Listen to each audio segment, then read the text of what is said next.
Music director playback சிங்கரான பவதாரணி இளையராஜா அவர்கள் நோய்வாய்ப்பட்ட காரணத்தினால 25th ஜான்வரி 2024 அப்போ காலமாகியிருக்காங்க.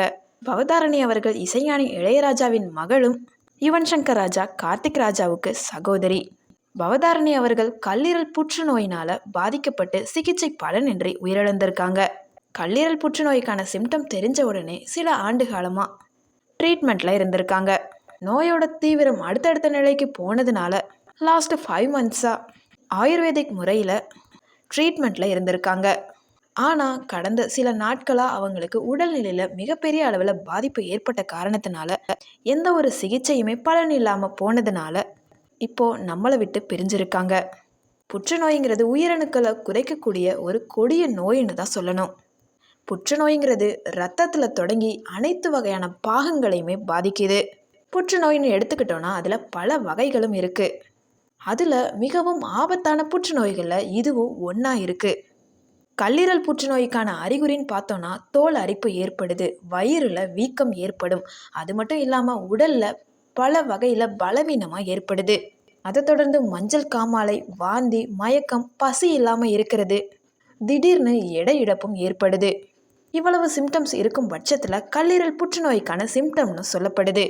கல்லீரல் புற்றுநோய் எதனால் ஏற்படுதுன்னு பார்த்தோன்னா பல வருஷங்களாக டயாபெட்டிஸ் இருக்கும் பட்சத்தில், மதுப்பழக்கம், புகைப்பழக்கம் இருக்கிறவங்களுக்கு, அது மட்டும் இல்லாமல் மார்பக புற்றுநோய், குடல் புற்றுநோயின் தாக்கம் இருக்கிறவங்களுக்கு இதுக்கு ஒரு சிம்டம் கிரியேட் ஆகிறதுக்கு வாய்ப்பாக இருக்கலாம்னு சொல்லப்படுது. இந்த சிம்டம்ஸ்லாம் இருக்கும் பட்சத்தில் உடனே எம்ஆர்ஐ ஸ்கேன், சிடி ஸ்கேன்லாம் எடுத்து பார்க்குறது ரொம்பவும் நல்லது. இன்னும் ஒரு முறையில் கிளியர் பண்ணுறதுக்கு வாய்ப்பாக பார்த்தோன்னா ஆயுர்வேத முறையை ஃபாலோ பண்ணாலே நமக்கு இருக்க நோய்கள் பல வகையில் குறையறதுக்கும் வாய்ப்பு இருக்குது. பவதாரணி இளையராஜா அவர்கள் 23 ஜூலை 1976 அப்போ சென்னையில் பிறந்திருக்காங்க. இவங்க வெறும் பிளேபேக் சிங்கர் மட்டும் கிடையாது, மியூசிக் டைரக்டராகவும் இருந்திருக்காங்க.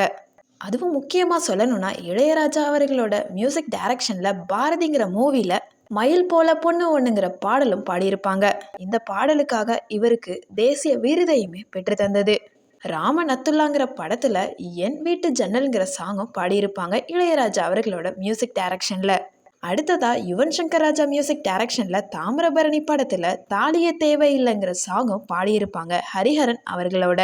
அடுத்ததா same Yuvan Shankar Raja டைரக்ஷன்லயே mercury பூவேங்கிற song புதிய கீதை படத்துல பாடியிருப்பாங்க. பவதாரணி அவர்களுக்கு கீபோர்ட்னா ரொம்ப பிடிக்குமா. இவங்க இசை பயணத்தை 1995 இருந்து ஸ்டார்ட் பண்ணியிருக்காங்க. பவதாரணி அவர்களுக்கு இப்போ 47 வயசு. இவங்க இன்ட்ரடக்ஷன் ஆன மூவின்னு பார்த்தோன்னா 1984 ரிலீஸ் ஆன மைடியர் குட்டிச்சாத்தான்கிற மூவியில் திதி தேத்தாளம்ங்கிற சாங்கில் இன்ட்ரோ ஆகியிருக்காங்க. அடுத்ததா மிதுர் மை ஃப்ரெண்டுங்கிற படத்தில் மியூசிக் டைரக்டராகவும் இன்ட்ரடக்ஷன் ஆகியிருக்காங்க. இந்த படம் 2002 ரேவதி அவர்களோட டைரக்ஷனில் ரிலீஸ் ஆகியிருக்கு. அதை தொடர்ந்து ஹிந்தி மூவிஸ், அப்புறம் தமிழ் படத்தில் அமிர்தம், இலக்கணம், மாயநதிங்கிற படங்களுக்கு மியூசிக் டைரக்ஷனும் பண்ணியிருக்காங்க. என்னதான் பவதாரணி அவர்கள் நம்மளை விட்டு பிரிஞ்சிருந்தாலும் அவங்களுடைய தேன் போன்ற குரல் நமக்கு என்றைக்குமே கேட்டுக்கிட்டே தான் இருக்கும். அவங்களுடைய இசை நம்மளோட என்றைக்கும் வாழ்ந்துக்கிட்டே தான் இருக்கும்.